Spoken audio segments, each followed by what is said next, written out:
출가합시다. 안녕하십니까, 출가일기의 석중입니다. 올해 을사년이 새해가 밝았는데요, 올해는 작년보다 예년보다 많이 힘들 거라고 이렇게 예상들을 하고 있는 것 같습니다. 전문가들이 예상하기를 올해는 아마 경제적으로 나라가 좀 힘든 한 해가 되지 않을까 이렇게 얘기를 하는데요. 예전에도 이 힘들 때 우리가 작년에 비교해 가지고 힘든 것을 시로서 표현한 게 있는데, 올해는 얼마나 힘들지 아마 이 시를 통해 가지고 미리 힘들 것을 좀 예상도 하고 또 이것을 어떻게 극복할 것인가 그런 시간을 가질까 합니다. 샹엄지한 스님이라고 중국의 유명한 큰 스님이에요. 이 시를 쓴 분이 샹엄지한. 당나라 때 이 조사 스님인데, 이 스님이 요 시를 남겼어요. 근데 이 시가 내용이 의미하는 게 여러 가지가 있거든요. 우선 한번 이 시에 나와 있는 내용을 한번 살펴보도록 하겠습니다. 건연빈 미시빈이라. 건연, 올해가 아니고 작년 지나간 그 해에 가난은 가난이 아닌 것이다. 미, 금년빈 시시빈이다. 금년, 올해의 가난이 비로소 시작하다. 비로소 이것이 진짜 가난인 것이다. 왜냐면은 비유하기를 건연은 무 탁추지지요. 건연, 작년에는 탁추, 송곳을 꽂을 땅이 없었는데, 금년은 추야무라.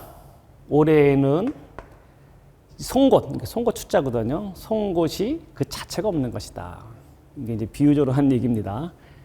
다시 한번 보면요, 작년에 우리가 참 힘들다고 하는데, 작년에 이 가난 빈자거든요.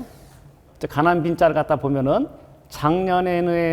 지나간 작년의 가난은 미시빈이요. 그것은 가난이라고 말할 수 없을 정도로 올해에 비해서 가난이 아니다. 왜냐하면 금년의 비는 올해의 가난은 비로소히 가난한 것이다.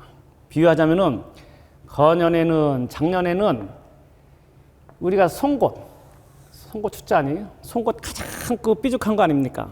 송곳이 그 뾰족한데 그 송곳을 이것은 이제 꽂다는 탁자거든요. 송곳을 꽂을 땅이 없는 거예요. 얼마나 작년에 가난했으면은 자기 송곳 하나 꽂을 만한 땅도 없을 정도로 가난했는데, 올해는 얼마나 더 가난하냐면은 금년에는 추야무라. 이 송곳 꽂을 땅이 없는 정도가 아니고 송곳 자체가 없는 것이다. 이렇게 해가지고 이것이 가난에 대해서 얘기한 겁니다. 작년에는 그나마 송곳 꽂을 만한 땅도 없었지만 올해는 송곳 자체가 없다 하는 의미로서 금년의 가난을 갖다가 이렇게 표현한 것인데, 이게 원래는 올해는 가난하기 때문에 작년에 비해서 이 가난을 갖다가 미리 극복하자 하는 의미로서 이렇게 해석할 수 있겠지만, 이거 원래는 깨달음의 시예요. 이게 말씀드린 대로 샹엄지한이라고 하는 스님이 당나라 때 이 큰 스님인데, 이 스님이 원래는 백장 스님 밑에서 공부를 열심히 했어요. 공부하다가 백장 스님한테 가서 여러 가지 공부하고 있었는데 진전이 안 된 거예요. 그래 그 당시에 위산영우 스님이라고, 위산 스님한테 가가지고 공부를 한 거예요. 그러면서 이 향엄지한 스님이 위산 스님한테 가가지고 얘기하니까 이 위산 스님이 얘기 들어보니까, 향엄지한 당신은 공부도 잘하고 하나를 들으면 백을 알 정도로 뛰어나다고 했는데 백장 스님 밑에서 무엇을 배웠습니까? 그렇게 얘기하니까는 여러 가지 이제 경전을 들어가지고 얘기하는 거예요. 그래서 내가 이런 공부를 했습니다 하니까는 이 위산영우 스님이 지한 스님한테, 그러면 내가 하나 물어볼 테니까 한번 대답해 보시오. 그렇게 한 거예요. 그러니까는 무엇인지 물어보십시오. 제가 경전에 있는 내용은 다 알고 있습니다. 그렇게 하니까는 이 위산 스님이 지한 스님한테, 부모 미생전 본래 면목이 무엇이오? 부모한테서 태어나기 전에 그대의 본래 면목이 무엇인가? 이렇게 물어본 거예요. 본래 면목. 원래 부모한테 태어나기 전에 본래 당신의 그 근본 자리, 근본 그 면목은 무엇입니까? 이렇게 물어보니까 이 지한 스님이 거기 말문이 꽉 막힌 거예요. 그래가지고 이 스님이, 위산 스님이 잘못 썼네요. 위자가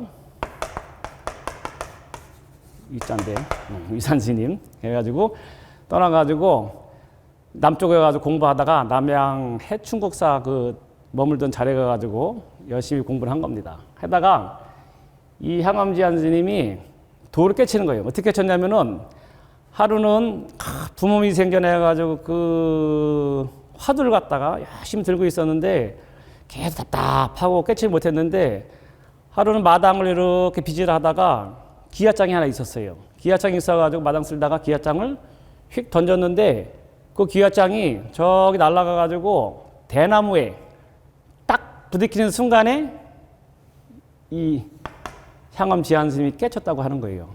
참 깨치는 게 참 쉽다고 얘기합니다. 일반적으로. 부처님께서는 새벽에 그 샛별을 보고 깨쳤다고 하는 분도 있고 그런 말도 있고 또 어떤 스님은 뭐 닭 우는 소리에 깨쳤다는 소리도 있고 어떤 스님은 세수하다가 콧맨지기 식으로 쉽게 깨쳤다는 말도 있는데 향엄지안 스님은 이 기아장이 대나무에 탁 부딪히는 소리에 깨쳤다 해가지고 이것을 격죽이란 말을 씁니다. 격. 이게 딱 어디 던지다 격이거든요. 격죽. 대나무에 딱 던져가지고 기아장이 던져가지고 그 부딪히는 소리에 깨쳤다 해가지고 격죽인연이라고 얘기하는데 하여튼 이 향엄지안 스님은 깨친 것이 그렇게 되는 거예요. 위산 스님한테 가가지고 부모님이 생전해가지고 그 화두를 갖다 깨치지 못했는데 혼자 저 남쪽 가가지고 열심히 하다가 대나무에 기아장이 딱 부딪히는 소리에 깨친 것이 이 향엄지안 스님이에요. 그래가지고 이 향엄지안 스님이 이산 영호 스님한테 깨쳤다고 얘기하니까 위산 스님의 제자인 앙산 스님하고 있었는데 위산 앙산 이렇게 얘기거든요. 나중에 위앙종이라는 이 종파가 생기는 건데 이 향엄지안 스님하고 앙산 스님하고는 이제 사형사대가 됩니다. 나중에 이제 위산 스님한테 이제 건당을 해가지고 법을 인정받는데 이 향엄지안 스님이 앙상 스님을 갖다가 같이 만나는 겁니다. 뭐냐면은 위산 스님이 얘기하기를 저번에 했던 그 향엄지암이 나한테 와서 깨치지 못했는데 깨쳤다는 소리를 들었으니까 네가 가서 한번 실험을 해봐라. 그렇게 한 거예요. 그러면서 앙상 스님이 향엄지암한테 가가지고 당신이 깨쳤다고 하는데 깨친 그 내용이 무엇입니까? 했을 때 이 시가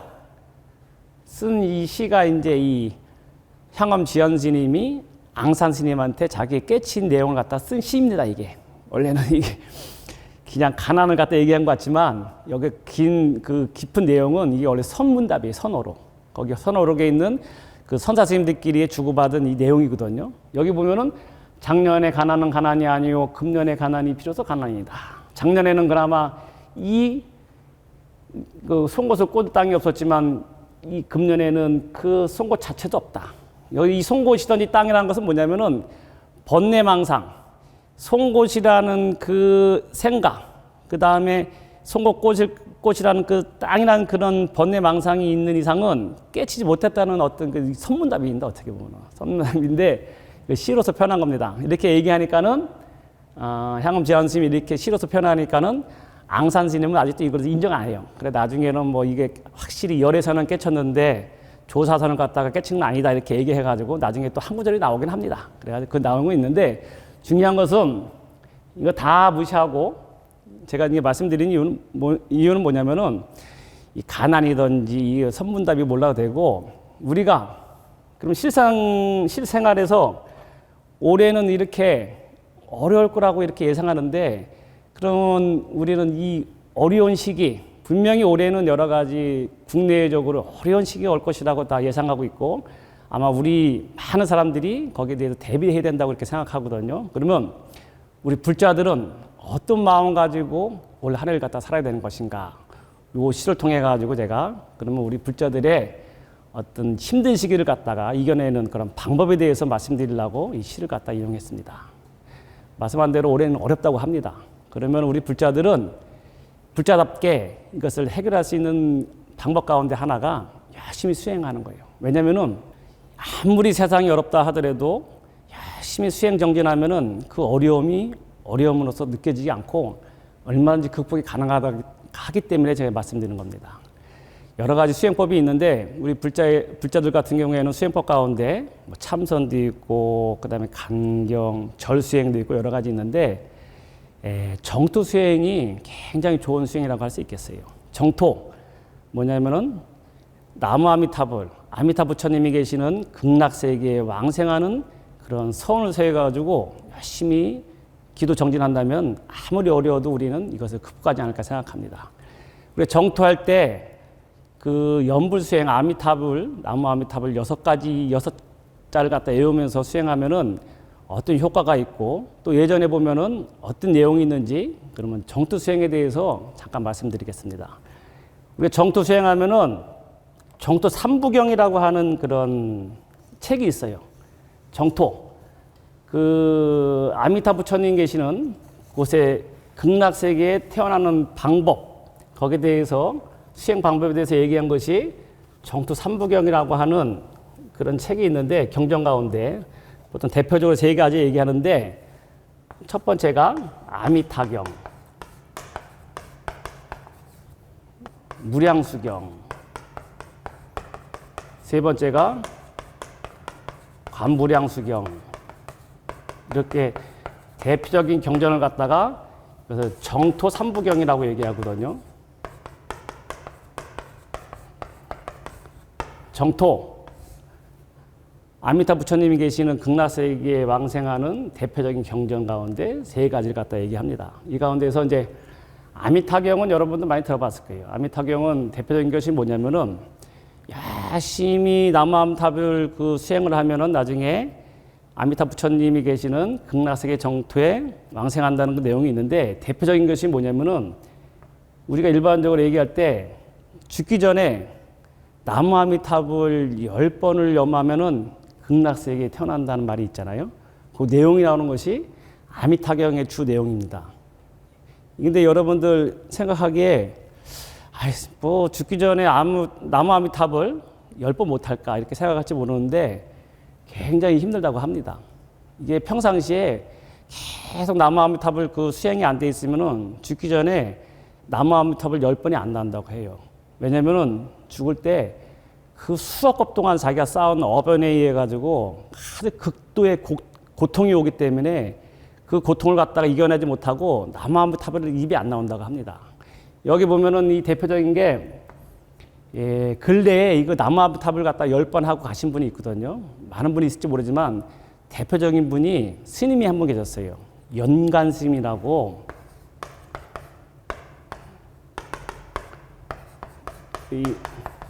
몇 년 전에 열반하셨는데 이분이 이 죽창수필이라고 하는 명나라 때 중국 명나라 때에 운서 주경스님이 지은 죽창수필이라고 하는 그런 책이 있었는데 그 번역을 갖다가 하신 분이에요. 일반 죽창수필이라고 하는 책이 지금도 보면 유명합니다. 이 책이 이게 운서 주경스님, 다른 말로 연지제사라고 이렇게 하는데 그 스님이 죽창, 대나무 창에서 그동안에 평생 동안 수행한 내용을 갖다가 깨달은 내용을 갖다 이렇게 수필식으로 이렇게 쓴 책이거든요. 유명한 책입니다. 이것을 이 영간스님이라는 스님이 이 지리산 그 실상사에 계시면서 주로 그다음에 참선도 오래 하신 분인데 이 책을 번역하고 나중에 열심히 정진하시다가 며칠 전에 이제 이 병이 드셨어요. 큰 병이 들어가지고 회복하기 힘들다 해가지고 많은 스님들, 도반 스님들이든지 상자 스님들이 스님을 갖다가 병원에 모셔가지고 스님 치료를 받으셔야 됩니다 이렇게 얘기했는데 이 스님이 아니다. 이것은 내가 병으로서 고칠 게 아니고 내 스스로 내 나름대로 열심히 수행하면서 내 삶을 갖다가 정리한다. 그렇게 말씀하시고 이 스님이 일체 나중에는 병이 힘든데 곡기를 갖다 다 끊으셨어요.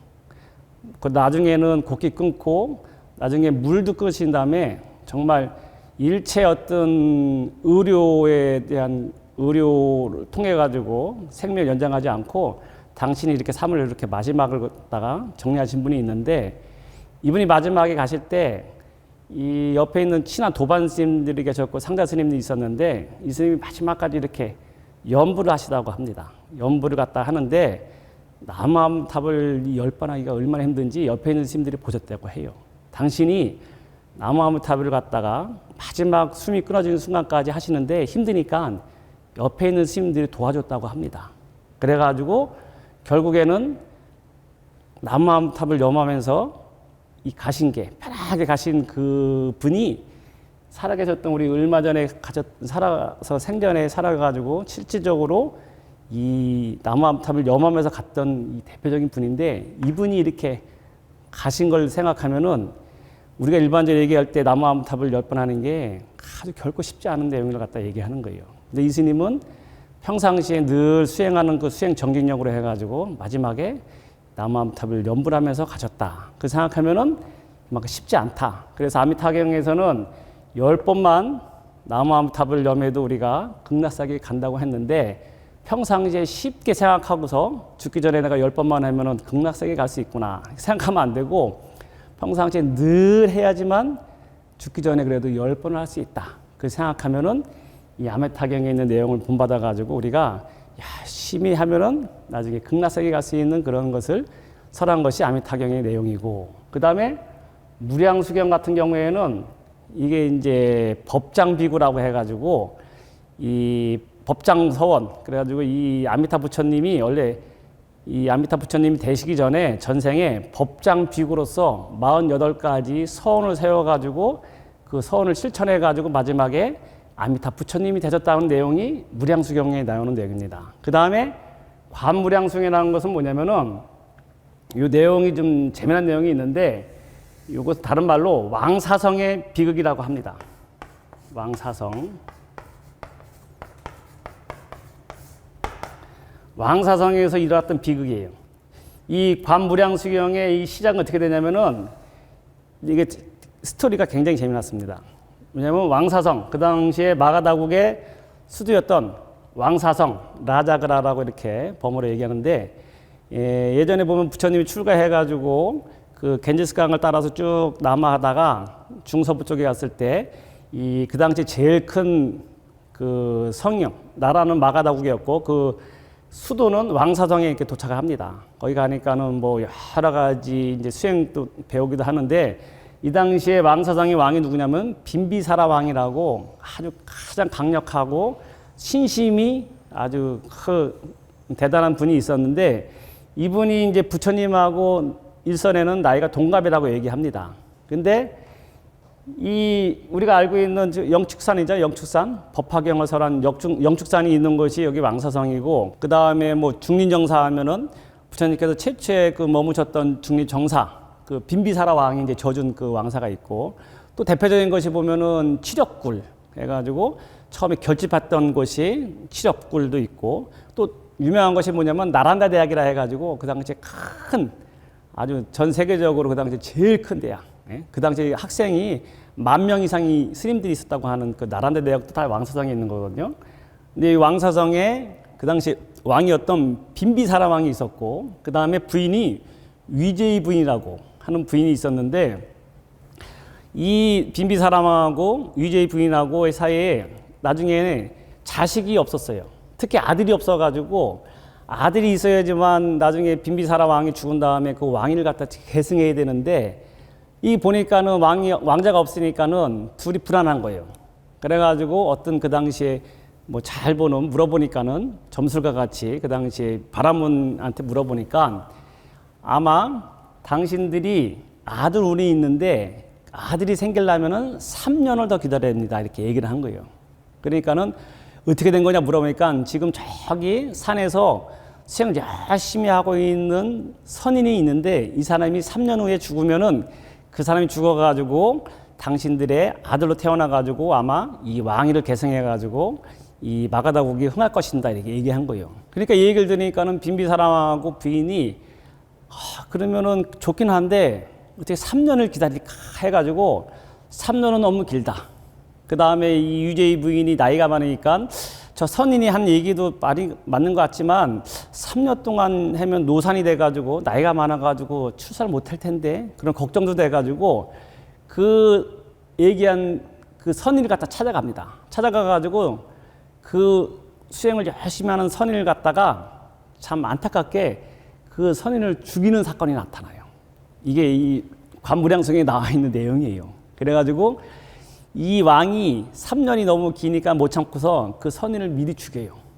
그러니까는 이게 나중에 원한이 됐는지 이 선인이 죽어가지고 정말 그때부터 해가지고 태기가 생겨가지고 유제의 부인이 이 임신을 합니다. 그래가지고 10개월 있다 정말 아들이 태어나는데 이것이 아자타사투, 아사세 왕이라고 얘기하거든요. 보통 아사세, 아자타사투. 이 왕자가 태어나요.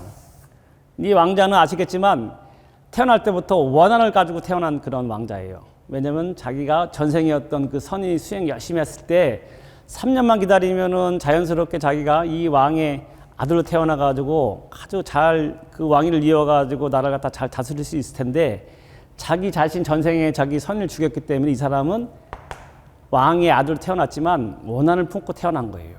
그래가지고 이 아사세가 태어날 때 이 태어나니까는 사람들이 다 옆에서 왕하고 왕 그 부인한테 얘기하는 거예요. 이 새로 태어난 이 왕자는 원한을 가지고 태어났기 때문에 앞으로 시간이 지나면 나중에 그 원한 때문에 당신들을 갖다 죽일 수 있습니다. 이 아이를 죽여야 됩니다. 이렇게 얘기한 거예요. 대신들이. 그러니까는 이 부인이 해가지고 왕이랑 해가지고 상의해가지고 참 이게 어렵게 태어났지만 할 수 없다 해가지고 이 와사세 왕을 갖다가 이 성벽 밑으로 떨어뜨려 죽이려고 해요.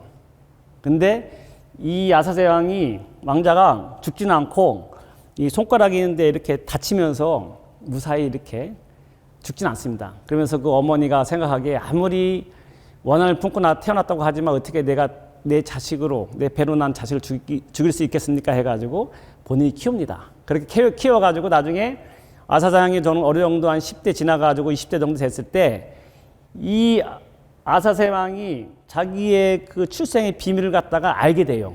어느 그 당시에 정승이든지 그 대부가 해가지고 이 아사세 왕을 갖다가 당신은 원래 이렇게 태어나면 안 되는 그런 사람이었는데 원래 3년 전에 이렇게 해가지고 누구 죽여가지고 미리 태어났고 그 다음에 당신 태어났을 때 당신 죽이기 위해서 떨어뜨려 죽이려고 했는데 죽이지 않고 이렇게 손만 다친 그런 사연을 갖다 다 얘기해요. 그러니까는 아사세 왕자가 굉장히 격분해가지고 막 그렇게 있을 때 그때 누가 붙냐면은 부처님의 사촌 동생이었던 대바다tta 조달이라고 얘기하는 대바다tta 부처님의 그 제자 가운데 뭐 안한존자든지 뭐 10대 제자 훌륭한 제자도 있었지만 그 사촌 동생 되는 대바다tta는 부처님 갖다 막 시해하려고 해요. 참 이게 우리가 이해 못할 것 같은데 부처님의 사촌 동생이자 그 다음에 대바다tta 같은 경우에는 수행을 열심히 했던 그런 사람이라고 합니다. 근데 부처님 대신에 자기가 그 교단을 갖다 찾아가지고 자기가 이제 그 교단을 이끌고 싶은 욕망이 있던 거예요. 그래가지고 대바다tta가 이 아사세 왕자하고 같이 교본을 맺으면서 같이 얘기합니다. 뭐냐면은 나는 대바다tta 같은 경우에는 내가 부처님을 갖다가 몰아내고 내가 불교 교단에 내가 지도자로서 내가 끌고 갈 테니까 당신은 당신의 아버지 빈비사라 왕 당신의 아버지는 너를 갖다가 태어나게 했지만 당신을 죽이려고 했으니까 아버지를 갖다가 제거하고 당신은 이 왕사성의 주인으로서 마가다국의 국왕으로서 나라를 다스리고 나는 불교 교단을 갖다가 다스릴 테니까 우리 둘이 합심해가지고 이 한번 부처님을 갖다 몰아내고 또 당신의 부왕을 갖다가 몰아내가지고 우리 같이 한번 다스립시다 이렇게 꼬시는 거 어떻게 보면은 참 그 대바다tta가 아주 못된 그런 인물을 하면은 대표적인 인물인데 그렇게 해가지고 아사세를 갖다 꼬셔가지고 이 아사세 왕이 알겠습니다 해가지고 이 대바다tta하고 논의해가지고 나중에 자기 아버지였던 빈비사라 왕 갖다가 감옥에 이렇게 가두는 거예요. 그 빈비사라 왕 부처님하고 동갑이기도 하고 부심이 많은 사람이었는데 자기의 욕망에 의해 가지고 그 아들 갖다 갖고자 하는 욕망에 의해 가지고 결국에는 자기 자식에 의해 가지고 아들에 의해 가지고 그 감옥에 이렇게 갇히는 그런 사건이 일어납니다. 그러니까는 이 남편이었던 빈비사라 왕은 감옥에 갇혔고 근데 이 부인이었던 유제의 부인은 어떻게 하겠어요? 그러니까는 이 유제의 부인이 남편을 위해 가지고 면회를 이렇게 쭉 가는 거예요. 가는데 남편을 가두었는데 먹을 것도 안 주니까는 자기 빈비사라왕이 굶어 죽게 생긴 거예요. 그러니까 아사세 자기 아들 몰래 어머니였던 유제이 부인이 가가지고 저기 몸에다가 꿀이든지 그 음식을 갖다가 이렇게 몰래 발라가지고 가가지고 자기 남편이었던 빈비사라왕한테 가가지고 그걸 몰래 먹이는 겁니다. 그러니까는 아들이었던 아사세 왕이 보기에는 분명히 며칠 갖다가 그 밥을 못 먹고 그래가지고 수척하고 이게 아사해가지고 굶어 죽어야 되는데 물어보면은 자기 부왕이 얼굴도 좋고 건강하다는 거예요. 그래 이상하다 해가지고 알아보니까는 자기 어머니였던 유제이 부인이 남편을 위해 가지고 자기 부왕을 위해 가지고 매같이 몰래 이렇게 음식을 갖다가 이제 준 거예요. 그 알고서 이제 나중에 화가 나가지고 자기 어머니였던 유제이 부인까지 감옥에 가둔 겁니다. 그러면서 이제 어머니 입장에서는 얼마나 이것이 참 비극적이고 고통스럽겠어요. 그러니까는 감옥에 있으면서 감옥에서 이렇게 그 창문을 바라보면서 부처님한테 이제 서원을 세웁니다.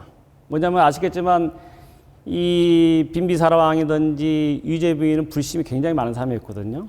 그러니까는 부처님한테 이렇게 이제 서원을 비는 거예요. 부처님, 내가 살아생전에 이렇게 기도도 많이 하고 부처님한테 공양도 많이 했는데 이게 무슨 업보로 해가지고 내가 이와 같은 아들을 갖다가 원수를 맺은 아들을 태어나게 됐고 이 아들이 갖다가 어떻게 날 갖다 이렇게 감옥에 가둘 수 있겠습니까? 해가지고 너무 참 비참하고 고통스럽습니다 하면서 부처님한테 그 앉아가지고 거기서 기원을 하는 거예요. 부처님 이렇게 힘든 세계, 이 사바 세계 말고 정말 좋은 행복한 극락 정토가 있으면 그 세계를 보여주십시오. 그렇게 간청을 하는 거예요. 그러니까는 부처님이 가만히 왕사정에 한 곳에서 수행하고 있다가 이 부인이 유제이 부인이 그 기원하는 것을 갖다 이렇게 딱 선정에 들어가서 보니까는 아 네가 정말 힘들구나 해가지고 부처님이 직접 그 유제이 부인이 감옥 앞에 이렇게 쭉 가가지고 나타난 그런 내용이 있습니다. 이 경전의 내용이 나오거든요. 그러면서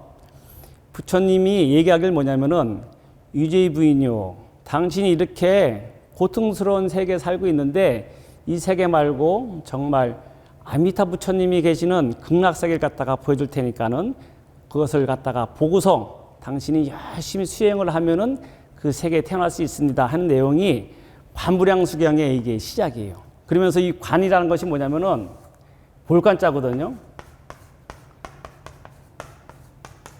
무량수경이 있고 관무량수경.